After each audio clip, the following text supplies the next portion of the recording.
Bihar news में स्वागत है आपका दोस्तों। मैं हूं फिर दोस्त गनी और आप देख रहे हैं केडीबी लाइव। दोस्तों आज हो चुका है 2 दिसंबर 2023। तो आज की पूरे बिहार की टॉप न्यूज लेकर आए हैं आपके लिए। दोस्तों वीडियो शुरू करने से पहले आपको बता दें कि अगर आप नए आए हैं इस चैनल पर तो फिर इस चैनल को सब्सक्राइब करके बेल आइकन को प्रेस कर दीजिए और साथ ही वीडियो को लाइक कर दीजिए, अपने दोस्तों के साथ शेयर भी कीजिए। तो चलिए शुरू करते हैं आज की पूरे बिहार की टॉप न्यूज। दोस्तों आज बिहार न्यूज की शुरुआत टॉप हेडलाइन के साथ करते हैं। तो बात करते हैं कि आज से बढ़ गए हैं गैस सिलेंडर के दाम। दिल्ली से मुंबई बिहार तक हो गया है इतना महंगा। सुरंग से रेस्क्यू किए गए बिहार के 5 मजदूर पटना पहुंचे। फजीहत के बाद एयरपोर्ट पर स्वागत करने पहुंचे बिहार के मंत्री। रानी के पेट से नहीं पैदा होगा राजा, भड़के सम्राट चौधरी। सीएम नीतीश कुमार को सुनाया अपना गुस्सा। 2024 के बाद राजनीति में कहीं दिखाई नहीं देंगे सीएम नीतीश, बोले बीजेपी सांसद। बिहार में होगा नया सवेरा, सबको होगी खुशहाली। बिहार में बड़ा भ्रष्टाचार, प्रशांत किशोर ने लालू नीतीश पर हमले के बाद कसा तंज, बताई नेताओं की औकात। बिहार के छोटे से गांव से कैसे सुरों के बादशाह बन गए उदित नारायण, जानिए उनके संघर्ष की कहानी, आगे आपको बताएंगे विस्तार से। 75% आरक्षण पर रोक से हाईकोर्ट का इनकार, नीतीश सरकार से 12 जनवरी तक मांगा जवाब। लग्जरी गाड़ियां रख सकेंगे मंत्री और अधिकारी, नीतीश सरकार का फैसला, बढ़ा दी है लिमिट। बीजेपी नेता गिरिराज सिंह बोले बिहार में अवैध मदरसों की भरमार, इन्हें बंद करें, सीमांचल को किया टारगेट। बिहार वासियों के लिए बड़ी खुशखबरी, बस की खरीद पर मिलेगा 5 लाख का अनुदान, बस करना होगा ये छोटा सा काम। कौन सा काम, आगे आपको बताएंगे विस्तार से। बिहार से रोजगार के लिए रिकॉर्ड संख्या में विदेश जा रहे हैं कामगार, जाने किस जिले से कितना हो रहा है पलायन। अनाथ बेसहारा बच्चों का सरकार को ख्याल, परवरिश योजना के तहत हर महीने देती है पैसे, कई लोग इससे अनजान, आगे आपको बताएंगे इस बारे में विस्तार से। बिहार के लोगों को टुकड़ों टुकड़ों में बांटने नहीं देंगे, सरकारी स्कूल में छुट्टी पर शाहनवाज हुसैन का सरकार पर हमला। पूर्वांचल बिहार और नेपाल की महिलाओं को बहरा बना रही है घरेलू हिंसा, कान से ना सुनाई देने की ये बड़ी वजह। बीपीएससी से शिक्षक बने युवक का हुआ बिहार में पकड़ुआ विवाह, स्कूल से ही उठा ले गए थे लड़की वाले। सऊदी अरब में नौकरी के नाम पर ठगी, सरकार से पीड़ित ने लगाई मदद की गुहार।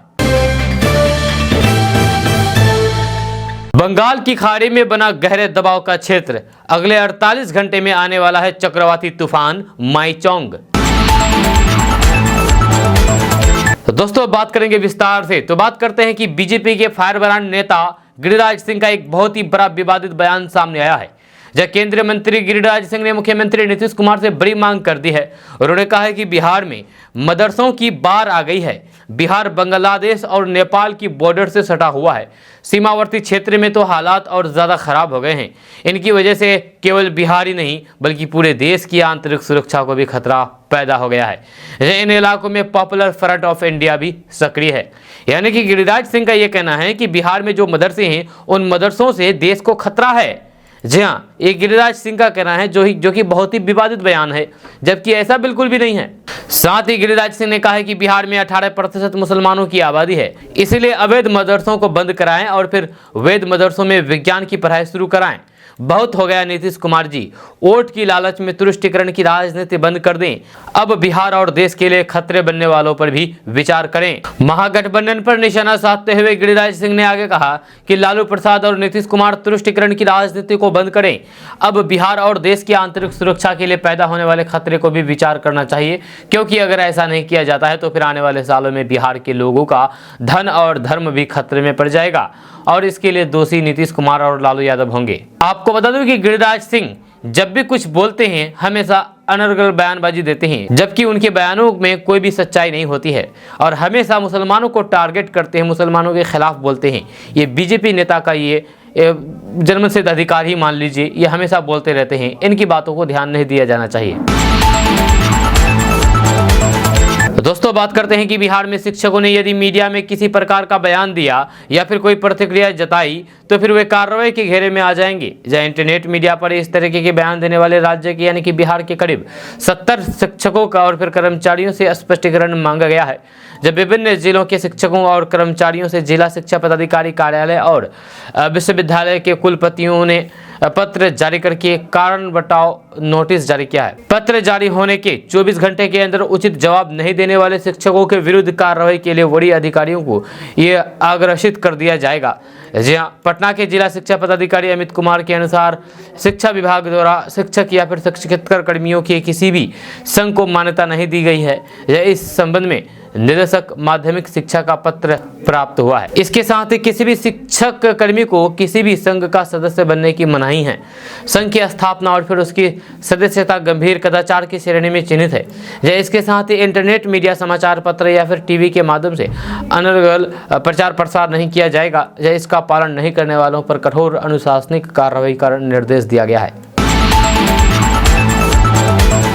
दोस्तों जनसुराज पद यात्रा के सूत्रधार प्रशांत किशोर मुख्यमंत्री नीतीश कुमार पर लगातार हावी होते दिख रहे हैं। इस दौरान उन्होंने मुख्यमंत्री नीतीश कुमार को चुनौती देते हुए कहा कि आगामी लोकसभा चुनाव में जदयू को 5 सीट भी नहीं आएगी, चाहे इसके लिए नीतीश कुमार जितना कूद फान करना हो कर लें।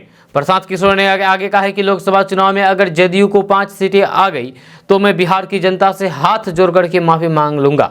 यह इतना ही नहीं, प्रशांत किशोर ने मुख्यमंत्री नीतीश कुमार के चरित्र पर भी सवाल उठा दिया है। उन्होंने कहा है कि नीतीश कुमार का चरित्र राज्य के लोगों ने देख लिया है। जब अब आम जनता उनके झांसे में आने वाले नहीं है। ये नीतीश कुमार के करियर का अंतिम दौर चल रहा है। जब कुछ महीने और हाथ पांव मार ले, जब जितना समाज को बांटने का प्रयास करना है कर ले।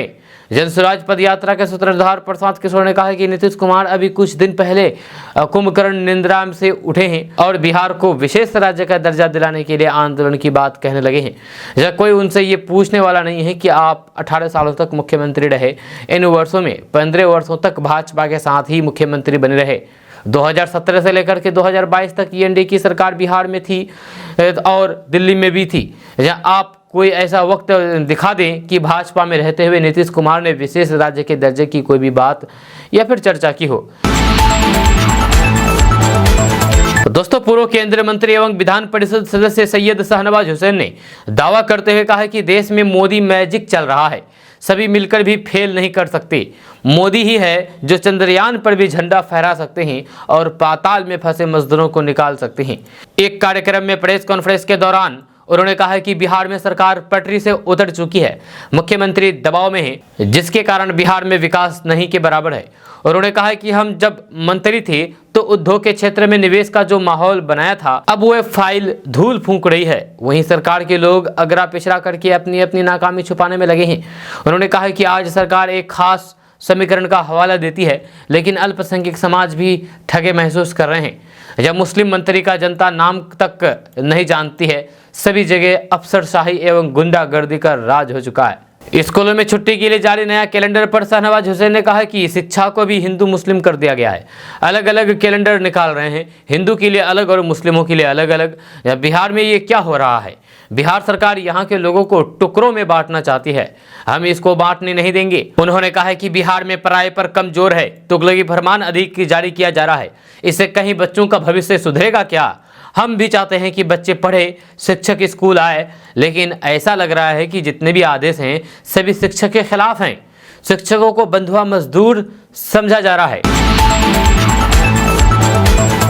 दोस्तों आजकल बच्चों को भी मोबाइल की लत लग गई है। हालांकि इसके लिए काफ़ी हद तक माता पिता ही जिम्मेदार होते हैं। जब छोटे बच्चे खाना नहीं खाते हैं तो उन्हें खाना खिलाने के लिए माता पिता उन्हें मोबाइल पकड़ा देते हैं। जब कई बार बच्चे रोने लगते हैं तो चुप कराने के लिए माता पिता उन्हें मोबाइल दे देते हैं। जब इससे बच्चों को मोबाइल की आदत पड़ जाती है। लेकिन क्या आपको पता है कि इससे बच्चे के दिमाग पर क्या गलत असर पड़ता है और वे वर्चुअल ऑटिज्म का शिकार हो सकते हैं। जानते हैं कि आखिर क्या है वर्चुअल ऑटिज्म और ऐसे बच्चों को कैसे बचाएं, बच्चों को इससे क्या नुकसान होगा। तो बात करते हैं सबसे पहले क्या है वर्चुअल ऑटिज्म। तो स्मार्टफोन, टीवी या फिर इलेक्ट्रॉनिक गैजेट पर ज़्यादा समय बिताने से बच्चों में कई लक्षण दिखाई देते हैं। वर्चुअल ऑटिज्म का ज़्यादा असर अक्सर 4 से 5 साल के बच्चों में देखने को मिलता है। मोबाइल फ़ोन, टीवी और कंप्यूटर जैसे इलेक्ट्रॉनिक गैजेट की लत की वजह से ऐसा होता है। स्मार्टफोन के ज़्यादा इस्तेमाल से बच्चों में बोलने और फिर समाज में दूसरों से बातचीत करने में दिक्कतें होने लगती है। हेल्थ एक्सपर्ट के मुताबिक इस कंडीशन से को ही वर्चुअल ऑटिज्म कहा जाता है। वहीं पर बच्चों में वर्चुअल ऑटिज्म के लक्षणों की बात करें तो उनका कई लक्षण हैं, जैसे हर थोड़ी देर में चिड़चिड़ाना, रिस्पॉन्स ना करना, 2 साल के बाद भी बोल ना पाना, फैमिली मेंबर्स को ना पहचानना, नाम पुकारने पर अनसुना कर देना, किसी से नज़रें ना मिलाना, एक ही एक्टिविटी को दोहराना। अब बात करेंगे वर्चुअल ऑटिज्म से बच्चों को कैसे बचाएं। आपको बता दें कि वर्चुअल ऑटिज्म से बच्चों को बचाने के लिए पेरेंट्स को इलेक्ट्रॉनिक गैजेट से दूर रखना चाहिए। गैजेट का 0 एक्सपोजर बच्चों में रखना चाहिए, मतलब उन्हें पूरी तरीके से इसे दूर रखनी चाहिए।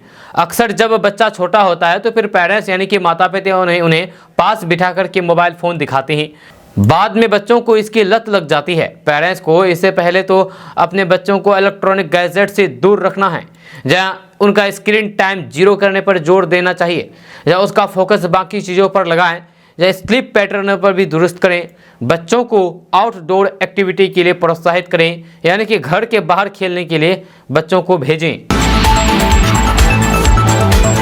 दोस्तों, कोरोना के बाद दोबारा से रोजगार के लिए विदेश जाने वाले बिहारियों की संख्या बढ़ी है। देश भर में 3,34,000 से अधिक लोग रोजगार के लिए विदेश जा चुके हैं। इनमें से केवल बिहार से लगभग 56,000 बिहारी हैं जो रोजगार के लिए विदेश गए हैं। रोजी रोजगार के लिए विदेश जाने वालों की संख्या बिहार से भी बढ़ी है। जब बीते 5 सालों की तुलना में रिकॉर्ड संख्या में बिहारियों ने साल 2023 में विदेश का रुख किया है। विदेश मंत्रालय के अनुसार साल 2023 में 53,000 से अधिक लोग विदेश गए हैं। हालांकि पड़ोसी राज्य उत्तर प्रदेश और बंगाल की तुलना में बिहार से विदेश जाने वालों की संख्या अब भी काफ़ी कम है। 2019 में देश में से 3,68,048 लोग विदेश गए, इनमें से बिहार के 55,423 लोग थे। कोरोना काल में 2020 में देश में 94,195 लोग विदेश गए, इनमें बिहार के 13,991 लोग शामिल थे। 2021 में देश से 1,32,673 लोग विदेश गए, जिनमें बिहार के 24,526 लोग। वही 2022 में विदेश जाने वालों की संख्या बढ़ गई है। यह देश से 3,29,699 लोग विदेश गए, इनमें से बिहार के 53,781 लोग थे। वहीं इस साल 27 नवंबर तक देश से 3,34,273 लोग विदेश जा चुके हैं, जिनमें से बिहार के 55,893 लोग हैं। वहीं पर बिहार से सटे राज्य यूपी से अधिक लोग विदेश जा रहे हैं। इस साल यूपी से 1,20,179 लोग रोजगार के लिए विदेश गए, जबकि झारखंड से 3,029, मध्य प्रदेश से 1,141 और पश्चिम बंगाल से 26,353 लोग विदेश गए। कोरोना के पहले 2019 में यूपी से 1,16,251, झारखंड से 3,03,048, मध्य प्रदेश से 1,01,045 और पश्चिम बंगाल से 28,982 लोग विदेश गए थे। रिपोर्ट के अनुसार देश में सबसे अधिक बिहारी खाड़ी देशों में जा रहे हैं। वैसे बिहारियों के बीच सबसे अधिक 18 देश पसंदीदा है। इनमें यूनाइटेड अरब अमीरात, सऊदी अरब, Kuwait, Qatar, Oman, Bahrain, Malaysia, Afghanistan, Indonesia, Iraq, Jordan, Lebanon, Libya, South Sudan, Syria, Thailand, Yemen और सूडान प्रमुख है। जब बाकी देशों में छिटपुट संख्या में लोग बाहर जा रहे हैं। पहले की तरह अब भी सारण, सिवान, गोपालगंज के लोग विदेश अधिक जा रहे हैं। जब साल 2022 की रिपोर्ट को देखें तो पटना से 6,993 लोग ही विदेश गए, जहाँ सबसे अधिक गोपालगंज से 8,751 लोग विदेश गए, जहाँ सिवान से 8,310, सारण से 2,272, पूर्वी चंपारण से 3,657, मधुबनी से 4,389, दरभंगा से 2,424, मुजफ्फरपुर से 1,917, किशनगंज से 2,232, सीतामढ़ी से 2,112 और पश्चिमी चंपारण से 4,262 लोग विदेश गए, जबकि पूर्णिया से 2,846, सुपौल से 1,318 और अररिया से 1,586 लोग विदेश गए। आपको बता दें कि बिहार से कम पढ़े लिखे लोगों के विदेश जाने से पहले उन्हें ट्रेनिंग दी जा रही है। इसके लिए 36 अधिकारियों को मास्टर ट्रेनर बनाया गया है। पटना, गया, पूर्णिया, मुजफ्फरपुर, दरभंगा में इन्हें विदेश में रहन सहन संबंधित ट्रेनिंग दी जा रही है। विदेश जाने के लिए पहले विदेश मंत्रालय की ओर से इमिग्रेशन दिया जाता है। जब बिहार से विदेश जाकर के रोजगार करने वालों को मेडिकल सर्टिफिकेट और फिर अन्य दस्तावेजों की जांच पड़ताल पटना में अवस्थित विदेश मंत्रालय के कार्यालय अप्रवास संरक्षक कार्यालय के माध्यम से हो रही है। दोस्तों, खेती किसानी में महिलाओं की हिस्सेदारी बढ़ रही है। इससे महिलाएं तो सशक्त हो ही रही है, साथ ही उनका परिवार भी आर्थिक रूप से मजबूत हो रहा है। यह खेती किसानी में महिलाओं की हिस्सेदारी बढ़े, इसके लिए सरकार भी अपने तरफ से कई योजनाएं लॉन्च कर रही है। यह लखपति दीदी योजना भी ऐसे ही प्रयास का हिस्सा थी।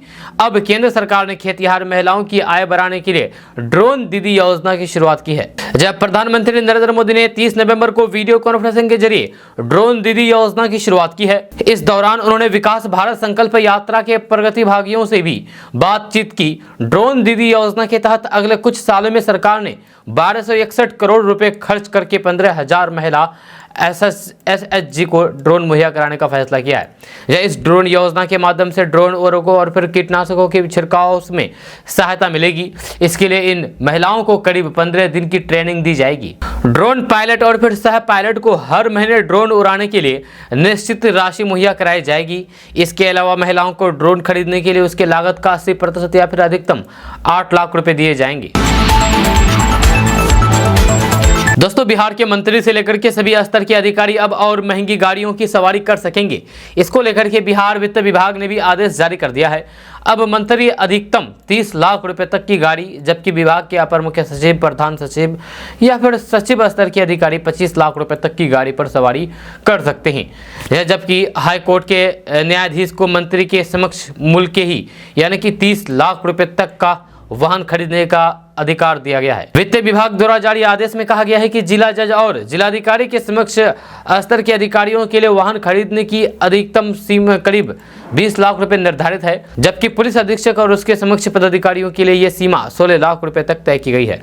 वहीं अन्य अधिकारी जिनके लिए वाहन अनुमानीय है उनके लिए यह सीमा 14 लाख रुपए तय की गई है। दोस्तों, बिहार वासियों के लिए बड़ी खुशखबरी है। अब बिहार वासियों को बस खरीदने पर 5 लाख रुपए तक बिहार सरकार की तरफ से अनुदान दिया जाएगा। जब बिहार सरकार द्वारा प्रखंडों में सुगम परिवहन मुहैया कराने के लिए मुख्यमंत्री प्रखंड परिवहन योजना के तहत बस खरीदने पर 5 लाख रुपए तक बिहार सरकार की तरफ से अनुदान दिया जाएगा। योजना के तहत प्रखंडों में चयनित लाभार्थियों को अनुदान का लाभ मिलेगा। योजना के क्रियान्वयन को लेकर के लाभुकों के चयन के लिए प्रखंडवार एवं कोटिवार वरीयता सूची बनाई जाएगी। इसमें जाति के बाद वरीयता के आधार पर मैट्रिक की शैक्षणिक योग्यता होगी। अधिकतम अंक वाले आवेदकों को वरीयता दी जाएगी। समान अंक होने पर अधिक उम्र वाले आवेदकों को वरीयता मिलेगी। यह योजना के तहत प्रत्येक प्रखंड से 7 लाभुकों में 2 अनुसूचित जाति वर्ग, 2 अत्यंत पिछड़ा वर्ग, 1 पिछड़ा वर्ग और 1 अल्पसंख्यक समुदाय से होंगे। इसके अलावा 1 लाभुक सामान्य वर्ग से होंगे। योजना का लाभ लेने के लिए ऑनलाइन आवेदन करना होगा। जब वहीं ऑनलाइन आवेदन करने के साथ ही जाति प्रमाण पत्र, आवासीय प्रमाण पत्र, मैट्रिक योग्यता प्रमाण पत्र, आधार कार्ड और फिर ड्राइविंग लाइसेंस की प्रति देनी होगी। योजना के तहत चयनित आवेदकों द्वारा स्वेच्छा से बस की खरीद की जाएगी। बस की खरीदारी के बाद इसे संबंधित कागजात जिला परिवहन कार्यालय में प्रस्तुत करना होगा। जब वहीं जांच पड़ताल और फिर सत्यापन के बाद ही लाभुकों के खाते में अनुदान की राशि भेजी जाएगी। दोस्तों, उत्तरकाशी टनल से बिहार के 5 मजदूर बाहर निकल गए हैं।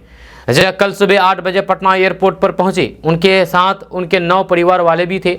जब मजदूरों के स्वागत के लिए बिहार सरकार के श्रम संसाधन मंत्री सुरेंद्र राम एयरपोर्ट पर मौजूद थे। जहाँ ये सभी श्रमिक पूरी तरीके से स्वस्थ हैं।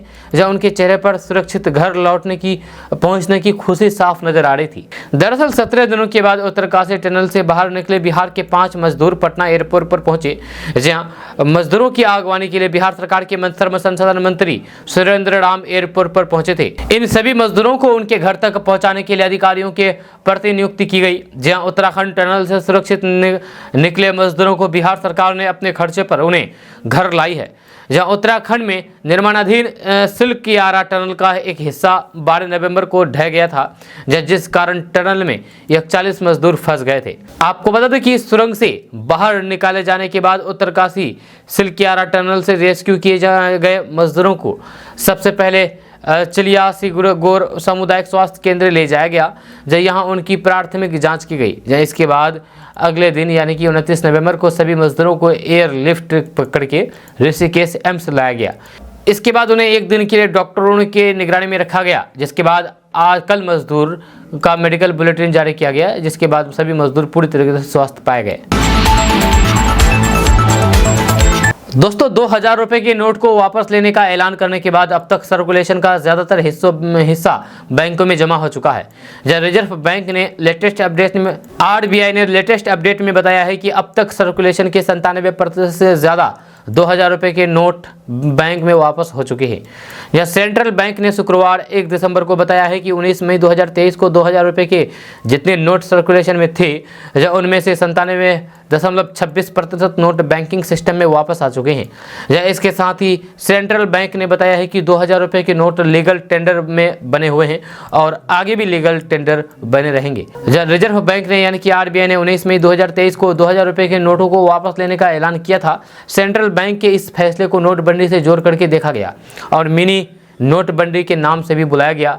जब 19 मई 2023 के हिसाब से 2000 रुपए के नोट सर्कुलेशन में थे, उनकी वैल्यू 3.56 लाख करोड़ रुपए थी। जब 30 नवंबर 2023 का दिन समाप्त होने के बाद सर्कुलेशन में 2000 रुपए के जितने नोट रह गए हैं, उनकी वैल्यू सिर्फ 97,060 करोड़ रुपए रह गई है। दोस्तों विदेश में काम करने का सपना देखने वाले भारतीयों के लिए बुरी खबर है, खास करके सऊदी अरब में काम करने वालों के लिए, क्योंकि सऊदी अरब में काम करने के नियम बदल गए हैं। इससे भारतीय युवाओं को झटका लगेगा। जो सऊदी जाने की तैयारी कर रहे हैं उसको ये बड़ा झटका लगेगा। ये नया नियम साल 2024 से लागू होगा। सऊदी अरब सरकार के मानव संसाधन और सामाजिक विकास मंत्रालय ने इस नए नियम की जानकारी दी है। यह नए आदेश के मुताबिक 24 साल से कम उम्र के किसी भी व्यक्ति को हाउस हेल्पर के तौर पर नौकरी पर नहीं रखा जाएगा। जहां इस पर नियम को लागू करने का मकसद जॉब मार्केट को नियंत्रित करना है। मीडिया रिपोर्ट्स के मुताबिक सऊदी अरब सरकार ने मोबाइल ऐप के जरिए विदेशी कर्मचारियों को ऑनलाइन भुगतान के नियमों में भी बदलाव किया है। नए नियम के मुताबिक सऊदी अरब के नागरिक, उनके विदेशी पति पत्नी, उनके परिवार के सदस्य सऊदी अरब के प्रीमियम वर्क परमिट धारकों को नौकरी पर रख सकते हैं, लेकिन नए वर्क वीजा नियमों से भारतीयों के लिए मुश्किल हो जाएगी। क्योंकि सऊदी अरब में कई बार ऐसा होता है कि युवा कार्यरत है यानी कि काम करते हैं। सऊदी अरब में इस समय करीब 26 लाख भारतीय हैं और नए नियम के लागू हो जाने के बाद इनमें से आधे युवाओं को 2024 में नौकरी नहीं मिलेगी, जिससे उन्हें आर्थिक नुकसान उठाना पड़ेगा। मीडिया रिपोर्ट्स के मुताबिक सऊदी अरब में ड्राइवर, रसोइया, गार्ड, माली, नर्स, दर्जी, नौकर आदि अच्छे सैलरी पाते हैं। जब वहीं फर्स्ट लेवल वर्क वीजा पाने के लिए आपको अपनी आय दिखानी होगी। जब बैंक खाते में 40,000 रुपये रियाल होनी चाहिए आपके। दूसरे वीजा के लिए कम से कम 7,000 सऊदी रियाल अर्जित करने होंगे। जब बैंक खाते में 60,000 सऊदी रियाल होनी चाहिए। तीसरा वीजा पाने के लिए कम से कम 25,000 सऊदी रियाल कमाना जरूरी है। बैंक खाते में 2 लाख सऊदी रियाल होनी चाहिए। जब वहीं साल 2023 में प्राइवेट कंपनियों में काम करने वालों के लिए नियम बनाया गया है कि वर्क वीजा की अवधि 2 साल से घटा करके 1 साल कर दी गई है। दोस्तों सभी सरकारी विद्यालयों के लिए शिक्षा विभाग की ओर से सोमवार से शनिवार तक 6 दिन के लिए मॉडल समय सारणी तैयार की गई है। इस दौरान सभी स्कूल एक समान रूप से खुलेंगे और बंद होंगे। जिला शिक्षा विभाग कार्यालय से प्राप्त जानकारी के अनुसार जिले में संचालित प्रारंभिक और माध्यमिक विद्यालय में संचालन को लेकर के जारी की गई समय सारणी 1 दिसंबर से प्रभावी हो जाएगी। इसके तहत विद्यालयों का संचालन सुबह 9 बजे से शाम 5 बजे तक होगा। जारी समय सारणी के अनुसार सुबह 9 बजे से शाम 3:30 बजे तक बच्चे विद्यालय में रहेंगे। वही नई समय सारणी के तहत शिक्षकों को 1 घंटा अधिक स्कूल में रहना होगा। आपको बता दें कि अब तक प्रारंभिक विद्यालयों की अवधि बच्चों के लिए सुबह 9 बजे से शाम 3 बजे तक और शिक्षकों के लिए 4 बजे तक था। दोस्तों बात करेंगे कि बिहार सरकार में मंत्री और आरजेडी सुप्रीमो लालू प्रसाद यादव के बड़े बेटे तेज प्रताप यादव राजनीति के साथ साथ अपनी पर्सनल लाइफ की वजह से भी अक्सर सुर्खियों में बने रहते हैं। ये सोशल मीडिया पर तेज प्रताप यादव काफी एक्टिव रहते हैं और अपने फैंस को खुश करने का कोई भी मौका नहीं छोड़ते हैं। सोशल मीडिया पर इन दिनों उनका एक वीडियो तेजी से वायरल हो रहा है। इस वीडियो में तेज प्रताप यादव क्रिकेट के मैदान में छक्के चौके की बरसात करते हुए नजर आ रहे हैं। यहाँ तक कि वे बैटिंग में भी अपना हाथ आजमाते नजर आ रहे हैं। तेज प्रताप यादव के फैंस इस वीडियो पर जम करके अपना रिएक्शन दे रहे हैं। लोगों को ये वीडियो काफी पसंद आ रहा है। वायरल हो रहे इस वीडियो में देखा जा सकता है कि तेज प्रताप यादव क्रिकेट के मैदान पर बैटिंग करते हुए नजर आ रहे हैं। वे गेंद को छक्के चौके में तब्दील कर रहे हैं। इतना ही नहीं, तेज प्रताप यादव इसके बाद ब्लॉगिंग करते भी नजर आ रहे हैं। आपको बता दूं कि सोशल मीडिया पर इस वीडियो को भरपूर प्यार मिल रहा है, जो लोग उनकी तुलना टीम इंडिया के स्टार बल्लेबाज शुभमन गिल से कर रहे हैं। तेज प्रताप यादव खुद ये वीडियो अपने इंस्टाग्राम हैंडल पर शेयर किया था। इसके साथ ही उन्होंने कैप्शन में लिखा है कि life is like cricket, take infinite wickets and face the peace to win the race. इस वीडियो पर अब तक 4 लाख से ज़्यादा व्यूज आ चुके हैं, जहां वहीं कई लोगों ने इस पर अपनी प्रतिक्रिया भी दी है। यदि बिहार में मदरसों की बाढ़ आ गई है तो फिर गिरिराज सिंह अपनी सांस्कृतिक विद्यालय में दर्शन दिए हैं या नहीं? हम लोग सभी की विरासत संभालने वाले लोग हैं। मैं तो उनसे कहना चाहता हूं कि बिहार में मदरसों को तो आप अवैध बोलते हैं, तो फिर कम से कम संस्कृत विद्यालय पर आप ध्यान दीजिए। या आप खुद को बहुत बड़े सनातनी बताते हैं तो फिर इस पर ध्यान दीजिए। ये बातें मैं नहीं कह रहा हूँ, ये बातें बल्कि जेडीयू के एमएलसी नीरज कुमार ने कही है। जेडीयू एमएलसी नीरज कुमार ने कहा है कि भारत सरकार में ऐसे लोग बैठे हैं जो मदरसा में और सांस्कृतिक विद्यालय में पहले से लेकर के 8वीं तक की पढ़ाई करते हैं, उनका स्कॉलरशिप तक छीन लिया है। ये लोग अगर खुद को बहुत बड़े सनातनी बताते हैं तो पहले सांस्कृतिक विद्यालय के लिए ही कुछ अच्छा काम कर लेते, लेकिन इन लोगों से वे काम नहीं होगा। गिरिराज सिंह हमको बताएं कि कहाँ अवैध और मदरसा बना हुआ है, या हमको वे बताएं कि उन्होंने कहाँ से तैयार किया है अवैध का परिभाषा। अवैध और वैध कौन होता है, ये 5 राज्यों का चुनाव परिणाम आने दीजिए, उसके बाद आपको मालूम चल जाएगा। वहीं मंदिर और मस्जिद के सर्वे को लेकर के गिरिराज सिंह की तरफ से उठाए जाने वाले सवाल पर नीरज कुमार ने कहा कि हम नहीं करेंगे उस तरह का सर्वे, क्योंकि उत्तर प्रदेश में सिर्फ सूर्यास्त होता है, वहाँ छठ पूजा में 1 दिन का छुट्टी होता है। हम लोग 3 दिन की छुट्टी देते हैं। हम दशहरा में लोगों को 3 दिन की छुट्टी देते हैं और फिर वे 2 दिनों की छुट्टी देते हैं, तो फिर हम उनका अनुसरण क्यों करेंगे? दोस्तों, पकरुआ विवाह की कुप्रथा खत्म होने का नाम नहीं ले रही है। जहां पिछले दिनों पटना हाईकोर्ट से आए फैसले के बाद भी इस कुप्रथा का अंत होता नहीं दिख रहा है। जब बिहार के हाजीपुर में पकरुआ विवाह का ताज़ा मामला सामने आया है। जब बिहार के वैशाली जिले के पातेपुर थाना क्षेत्र के रेपुरा गांव स्थित उत्क्रमित मध्य विद्यालय में पदस्थापित बीपीएससी से चयनित शिक्षक के अपहरण करने की घटना सामने आने के बाद युवक के आक्रोशित परिवार वालों ने गुरुवार को 8 घंटे तक महुआ ताजपुर मार्ग को शिवना चौक के पास जाम रखा। जाम के दौरान ही गुरुवार की दोपहर परिवार वाले और ग्रामीणों को जानकारी मिली कि शिक्षक का अपहरण करके उसकी शादी करा दी गई है। जब बाद में पुलिस ने 1 घंटे के अंदर शिक्षक को बरामद करने का आश्वासन देकर के लोगों को शांत कराया। बाद में पुलिस ने शिक्षक को बरामद कर लिया है। या शिक्षक के बरामद होने के बाद पुलिस ने राहत की सांस ली है।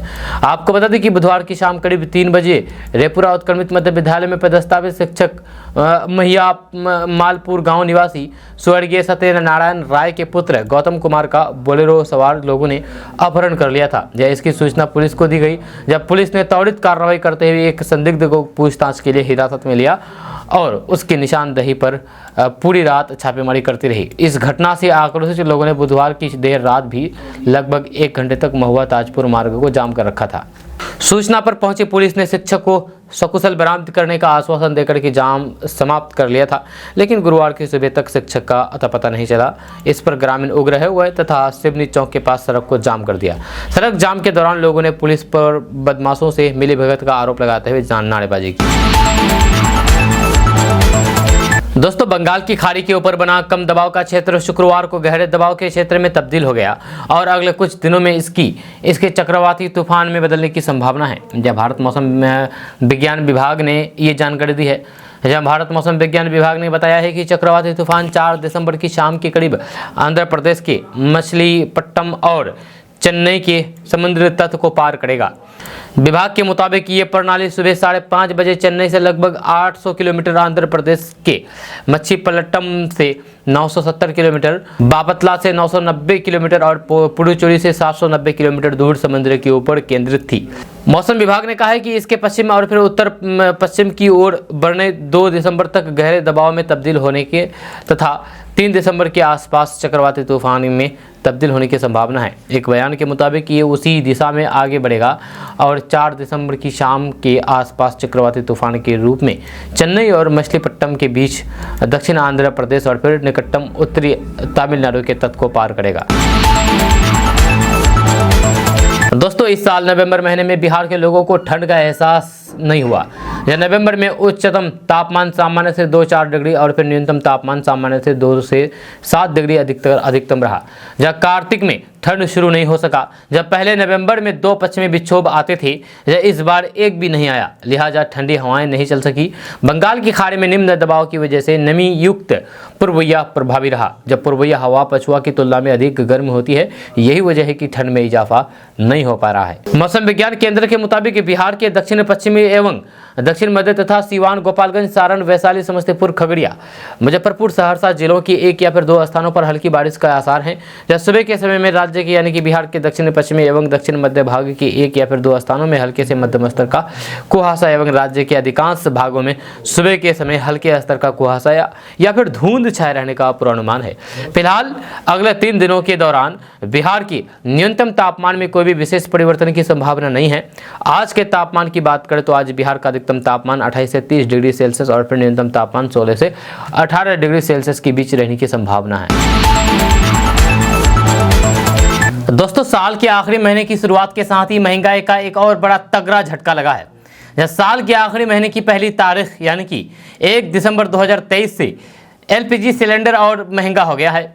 जहां महीने के पहले दिन ऑयल मार्केटिंग कंपनियों ने गैस सिलेंडर की कीमतों में 21 रुपये तक की बढ़ोतरी कर दी है। हालांकि ये इजाफा 19 किलोग्राम वाले कमर्शियल सिलेंडर की दाम पर किया गया है। अपडेटेड कीमत के मुताबिक राजधानी दिल्ली में अब तक गैस सिलेंडर का दाम 1796 रुपये 50 पैसे हो गया है। नई कीमतें कल से ही लागू हो गई है। IOCL की वेबसाइट पर एलपीजी सिलेंडर की कीमतों को अपडेट किया गया है और बदली हुई कीमतें 1 दिसंबर से लागू हो गई है।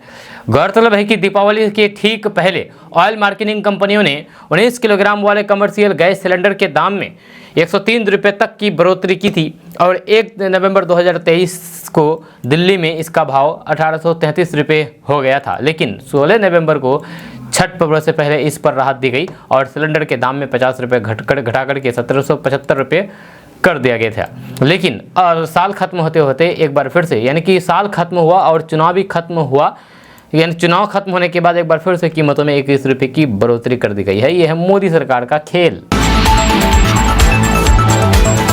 दोस्तों, दिग्गज नेता रहे रामविलास पासवान के निधन के बाद उनकी पार्टी लोजपा 2 खेमों में बढ़ गई है। जहां एक खेमा राष्ट्रीय लोजपा और दूसरा लोजपा रामविलास में बढ़ गई है। अब इन दोनों गुटों में रामविलास की विरासत की लड़ाई दिलचस्प हो गई है। जहां सांसद वीणा देवी की चिराग पासवान की पार्टी लोजपा रामविलास की तरफ आने के बाद राष्ट्रीय लोजपा के प्रमुख और केंद्रीय मंत्री पशुपति कुमार पारस को डर सताने लगा है। जहां इस बीच पारस ने केंद्रीय संसदीय बोर्ड को भंग कर दिया है। जहां राष्ट्रीय लोक जनशक्ति पार्टी के राष्ट्रीय अध्यक्ष और केंद्रीय मंत्री पशुपति कुमार पारस द्वारा गुरुवार को राष्ट्रीय लोक जनशक्ति पार्टी के केंद्रीय संसदीय बोर्ड को तत्काल प्रभाव से भंग कर दिया है। पार्टी के राष्ट्रीय प्रवक्ता श्रवण कुमार अग्रवाल ने इसकी जानकारी देते हुए बताया है कि राष्ट्रीय अध्यक्ष पारस के द्वारा 2024 के लोकसभा चुनाव को देखते हुए राष्ट्रीय संसदीय बोर्ड को भंग करने का फैसला किया गया है। उन्होंने बताया है कि नई केंद्रीय संसदीय बोर्ड का पूर्ण गठन यथाशीघ्र कर दिया जाएगा। यह कहा जा रहा है कि लोजपा के स्थापना दिवस के मौके पर वीणा देवी सांसद और स्वर्गीय रामविलास पासवान के पुत्र चिराग पासवान के साथ मंच पर पहुंची थी। हालांकि अब तक वीणा देवी के लोजपा रामविलास के साथ आने की औपचारिक घोषणा नहीं की गई है। इधर चिराग पासवान की पार्टी के एक नेता ने दावा किया है कि कई और नेता चिराग पासवान की पार्टी में आ सकते हैं। माना जा रहा है कि भाजपा के द्वारा चिराग पासवान को ज्यादा महत्व दिए जाने के बाद ऐसी स्थिति उत्पन्न हुई है। दोस्तों, लोकसभा चुनाव 2024 जैसे जैसे नजदीक आ रहा है वैसे वैसे राजनीतिक दलों द्वारा जनता से लुभाने वाले वादे किए जा रहे हैं। जैसे के साथ ही बयानबाजियों का दौर अब जारी हो चुका है, जहां हर कोई एक दूसरे पर आरोप प्रत्यारोप के जरिए अपनी दावेदारी को मजबूत करने की कोशिश कर रहे हैं। कल बक्सर पहुंचे भाजपा बिहार प्रदेश अध्यक्ष सम्राट चौधरी ने 5 राज्यों के चुनाव में और शिक्षा विभाग द्वारा छुट्टी के कैलेंडर जारी करने पर टिप्पणी की है। वहीं लालू प्रसाद यादव पर तंज कसते हुए कहा कि अब रानी के पेट से राजा नहीं पैदा होगा। जहां सम्राट चौधरी ने 5 राज्य के विधानसभा चुनाव खत्म होने के बाद भाजपा की जीत का दावा किया है। उन्होंने कहा कि 5 राज्यों में चुनाव जो हुए हैं उसमें 4 राज्यों में हम लड़ रहे हैं। 3 जगह तो हम सरकार बनाने का भी काम करेंगे, जहाँ एकदम स्पष्ट है, जहाँ कहीं से कोई भी दिक्कत नहीं है। वहीं लालू यादव की पर प्रतिक्रिया देते हुए उन्होंने कहा है कि लालू जी का रोल क्या है मध्य प्रदेश में, लालू जी है कौन। कांग्रेस पार्टी ने लालू को जेल भिजवाया था, वही कांग्रेस पार्टी ने उनका ऑर्डिनेंस फाड़ा था, वह अब मुखिया भी नहीं बन सकते हैं। ये कांग्रेस की देन है, इसके बाद भी वे कांग्रेस की चरण वंदना कर रहे हैं, तो फिर वे करें, उन्हें कौन रोकता है। सम्राट चौधरी ने कहा है कि भारतीय जनता पार्टी का स्पष्ट मानना है कि हम सभी राज्यों में चुनाव जीतेंगे। जनता विपक्षी पार्टियों को फिर से सबक सिखाएगी, जो भी भ्रष्टाचार में लिप्त है उस पर मोदी सरकार कार्रवाई करती रहेगी। जब वही शिक्षा विभाग द्वारा छुट्टी के मामले में को लेकर के सम्राट चौधरी ने कहा है कि जिस प्रकार सनातन धर्म की छुट्टी को रद्द करने का काम नीतीश कुमार और लालू प्रसाद यादव की सरकार ने किया है, इसके खिलाफ भारतीय जनता पार्टी लगातार आंदोलन करेगी। कई जिले में हम लोगों ने पुतला दहन करने का काम किया है, जब कल भी इसके विरोध में कई जगह पर पुतला दहन करेंगे। 2024 के बाद नीतीश कुमार सिर्फ बिहार ही नहीं बल्कि देश की राजनीति से भी बाहर हो जाएंगे। उनका लोकसभा चुनावों से बाद कोई भी पूछ नहीं होने वाला है। जी हाँ, वैसे भी अब उनको कोई पूछ नहीं रहा है, इसलिए जो भी बोलते हैं बोलने दीजिए, उनकी बातों का अब कोई भी मतलब नहीं रह गया है। हम लोग अब उनकी बातों पर अधिक ध्यान नहीं देते हैं। ये बातें भाजपा के सांसद और पीएम मोदी और अमित शाह के बेहद करीबी माने जाने वाले निशिकांत दुबे ने कही है। दरअसल भाजपा के गोड्डा लोकसभा से सांसद निशिकांत दुबे भागलपुर में आयोजित भगवत कथा में शामिल होने के लिए पहुंचे थे, जहां गोड्डा सांसद ने कहा है कि 2024 के बाद एक नए बिहार का निर्माण होगा। इस बिहार के लोगों को सिर्फ विकास नजर आएगा, यहाँ के अपराध छिनतई जैसी घटना पर रोक लगेगी। 2024 के बाद नीतीश कुमार राजनीति में कहीं भी नजर नहीं आने वाले हैं, उनका राजनीतिक जीवन खत्म होने वाला है।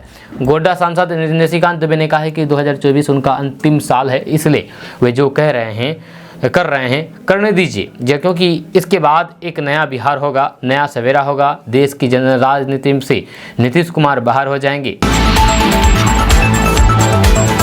दोस्तों आज का न्यूज़ बस यहाँ तक। कैसा लगा आपको नीचे कमेंट बॉक्स में कमेंट करके ज़रूर बताइएगा। अगर आप हमारे चैनल पर नए आए तो फिर चैनल को सब्सक्राइब करके बेल आइकन को प्रेस कर दीजिए और साथ ही वीडियो को लाइक कर दीजिए, अपने दोस्तों के साथ शेयर भी कीजिए।